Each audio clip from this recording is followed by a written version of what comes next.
Hello learners, welcome to my YouTube channel to the point learning. आज मैं आपके साथ क्लास 11 फिजिकल एजुकेशन का chapter test measurement and evaluation का second part discuss करने जा रही हूँ। इससे पहले मैंने फर्स्ट पार्ट में टेस्ट मेजरमेंट एंड इवैल्यूएशन की डेफिनेशन और उसके इंपॉर्टेंस डिस्कस किए थे। तो अगर आपने वो नहीं देखा है तो बिल्कुल क्लास 11 की प्लेलिस्ट में जाइए और उसे ज़रूर देख लीजिए ताकि चैप्टर के सारे पार्ट्स आपको अच्छे से क्लियर हो जाए। तो आज स्टार्ट करते हैं हम calculation of BMI and waist hip ratio यानी WHR। सबसे पहले स्टार्ट करते हैं BMI क्या होता है। तो BMI का फुल फॉर्म है body mass index.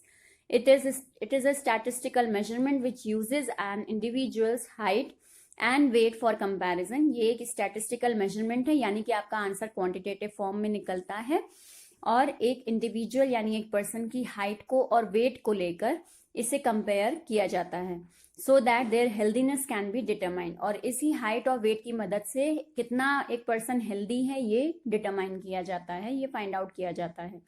It was invented by Adolphe Quetelet. इसे इन्वेंट किया था एडोल्फ क्वेटलेट ने, इसलिए इसको क्वेटलेट इंडेक्स भी कहा जाता है।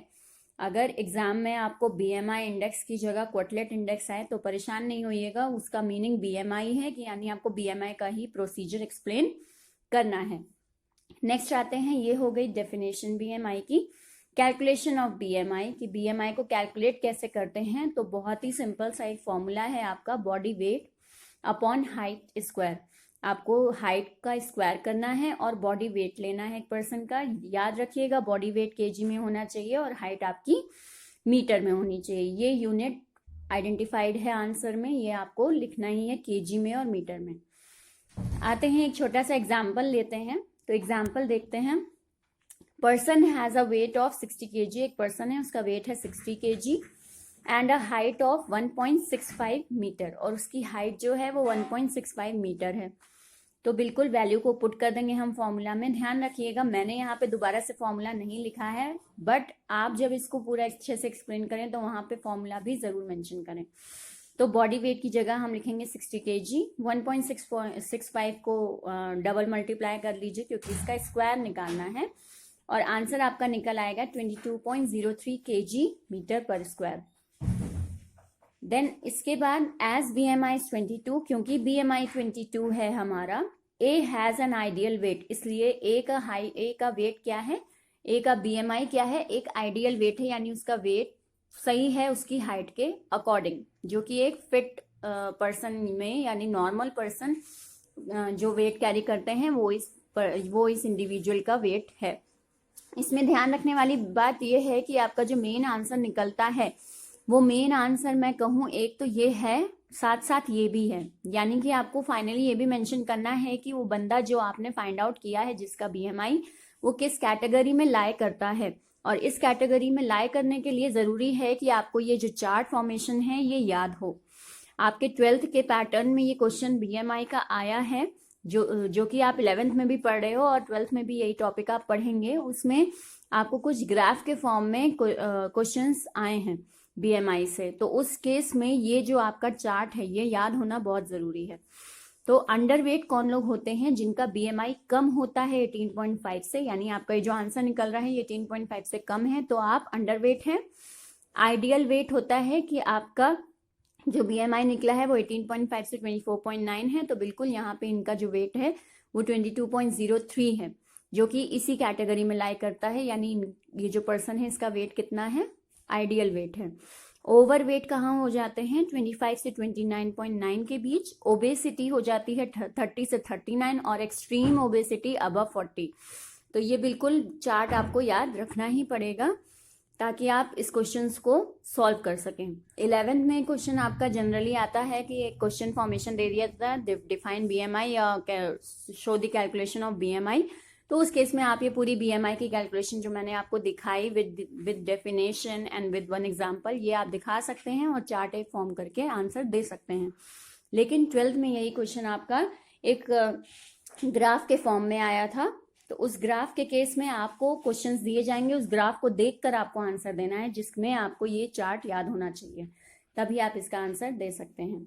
तो ये हो गया पूरा BMI का कैलकुलेशन। कि इसको कैसे कैलकुलेट करते हैं, ये क्यों निकाला जाता है। तो ये बिल्कुल आपकी हाइट के अकॉर्डिंग आपका वेट है या नहीं, आप फिट हैं या नहीं, हेल्दी है या नहीं, आपका वेट सही है या नहीं, ये कैलकुलेट करने के लिए BMI कैलकुलेट किया जाता है। ध्यान रखिएगा यहाँ पे बॉडी मास इंडेक्स है, यानी यहाँ पे मेन जो आपका ध्यान दिया जाता है वो मास पर दिया जाता है, वेट पर दिया जाता है। नेक्स्ट आते हैं वेस्ट हिप रेशियो, WHR।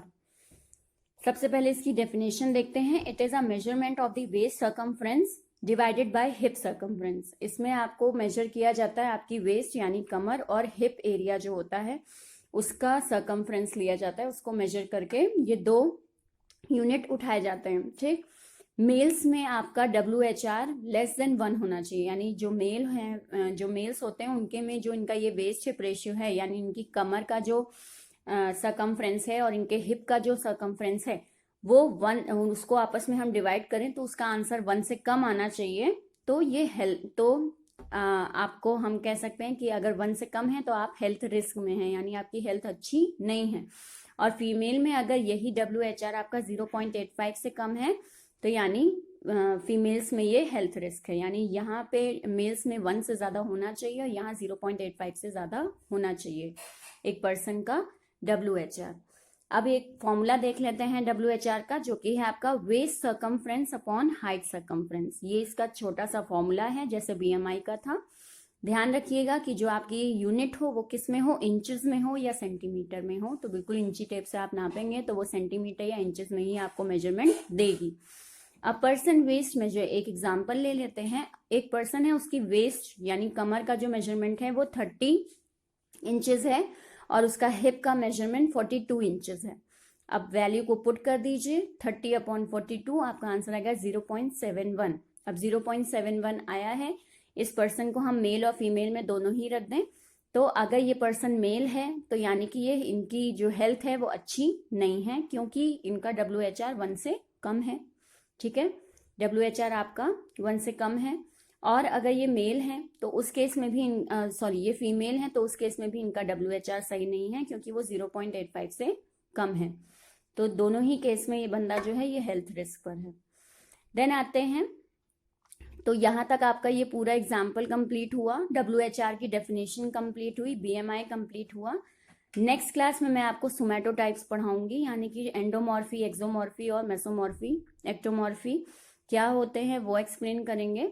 और उसके आगे भी फर्दर जो चैप्टर में जितने टॉपिक्स हैं वो डिस्कस करूंगी। तो बिल्कुल आप मेरे सारे वीडियोस देखिए, पुराने भी देखिए। अगर चैप्टर या फर्दर कोई चैप्टर आपका चैप्टर 7 से पहले कोई चैप्टर प्रिपेयर नहीं है तो वो भी आपको मेरी प्लेलिस्ट में ज़रूर मिल जाएगा। अगर कोई भी कंफ्यूजन है टॉपिक से रिलेटेड तो बिल्कुल कमेंट सेक्शन में उसे लिखें। नए हैं मेरे चैनल पे तो सब्सक्राइब ज़रूर करें, लाइक करें, शेयर करें। Thank you and have a nice day.